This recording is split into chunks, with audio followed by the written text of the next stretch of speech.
សូមស្វាគមន៍ប្រិយមិត្តដែលគាំទ្រ Channel Sharing You ខ្ញុំនឹងនាំអ្នកទាំងអស់គ្នាឲ្យស្គាល់អំពីយន្តហោះ L15 Falcon ឬ Hongdu JL10 យន្តហោះនេះមានសមត្ថភាពសម្រាប់បម្រើឲ្យកងទ័ពអាកាសសម្រាប់ប្រទេសទើបតែអភិវឌ្ឍកងទ័ពអាកាសថ្មីៗដូចជាកម្ពុជាយើងជាដើមយន្តហោះ L15 Falcon គឺជាយន្តហោះសម្រាប់ធ្វើការហ្វឹកហ្វឺនហើយជាយន្តហោះប្រយុទ្ធធន់ស្រាលផងដែរយន្តហោះនេះផលិតឡើងដោយក្រុមហ៊ុន Hongdu Aviation Industry Corporation របស់ប្រទេសចិន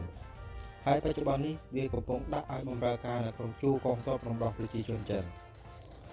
យន្តហោះ L15 បានដាក់ឲ្យហោះហើរលើកដំបូងនៅថ្ងៃទី13ខែមីនាឆ្នាំ2006ហើយត្រូវបានដាក់បង្ហាញនៅក្នុងឆ្នាំ2013ចំពោះលក្ខណៈពិសេសរបស់វាមានអាកាសយានិកចំនួន2នាក់ក្នុងការបញ្ជាការហោះហើរហើយវាមានប្រវែង 12.4 ម៉ែត្រទទឹងទំហំស្លាប 9.4 ម៉ែត្រកម្ពស់ 4.7 ម៉ែត្រហើយទម្ងន់របស់វា 11,600 គីឡូក្រាមយន្តហោះនេះវាប្រើប្រាស់ម៉ាស៊ីន2ប្រភេទ Icheco Progress Afterburning Turbofan យន្តហោះ L15 Falcon ជាយន្តហោះមានល្បឿនលឿនជាងសំឡេង 1.4 ដងដែលមានល្បឿន 1715 គីឡូម៉ែត្រក្នុង1ម៉ោង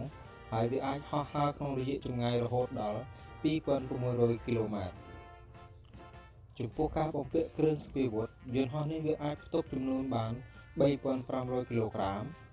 ហើយវាមានកន្លែងសម្រាប់ផ្ទុកស្ពាយវុធចំនួន 9 កន្លែងហើយវាអាចបំពាក់ស្ពាយវុធបានដូចជាវាអាចបំពាក់មីស៊ីលពីអាកាសទៅអាកាសរយៈចម្ងាយមធ្យមប្រភេទ SD-10 ឬ PL-12 មីស៊ីលពីអាកាសទៅអាកាសរយៈចម្ងាយខ្លីប្រភេទ PL-8 ហើយវាអាចបំពាក់គ្រាប់បែកដែលដឹកនាំក្បាលគ្រាប់ដោយប្រព័ន្ធសាតាឡាយប្រភេទ LS-6 ហើយយន្តហោះ L15 Falcon នេះវាបានបំពាក់ជាមួយនឹងរ៉ាដាប្រភេទ PESA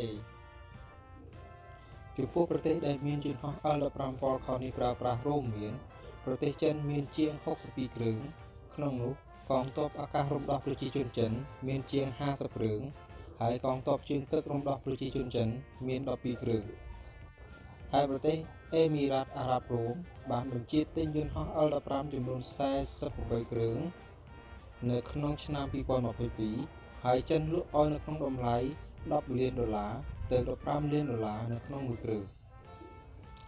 ចំពោះប្រទេសZambia ទទួលបានយន្តហោះ L15 Falcon ចំនួន6គ្រឿងនៅក្នុងឆ្នាំ2016និងឆ្នាំ2017នៅក្នុងតម្លៃកញ្ចប់ថវិកាចំនួន$100 លានយន្តហោះ L15 Falcon វាមានសមត្ថភាពក្នុងការប្រកួតប្រជែងជាមួយនឹងយន្តហោះមួយចំនួនដូចខាងក្រោម 1. T5 Preu Ingol របស់កោះតៃវ៉ាន់ 2. Hamachi M346 Master របស់ប្រទេសអ៊ីតាលី 3. Boeing Sharp T7 Red Hawk របស់សហរដ្ឋអាមេរិកនិងប្រទេសស៊ុយអែត 4. JL9 របស់ប្រទេសចិន 5. Kai T50 Golden Eagle របស់ប្រទេសកូរ៉េខាងត្បូងហើយយន្តហោះ Kai T50 Eagle នេះឯងដែលកងទ័ពអាកាសសៀមបានហោះចូលទម្លាក់គ្រាប់បែកនៅខេត្តបាត់ដំបងកាលពីសង្គ្រាមកម្ពុជាថៃលើកទី2នៅក្នុងឆ្នាំ2025ថ្មីនេះ 6. តៃជូជេតរបស់ប្រទេសទូគីយ៉េ 7. យ៉ាកូឡែវយ៉ាក130របស់ប្រទេសរុស្ស៊ី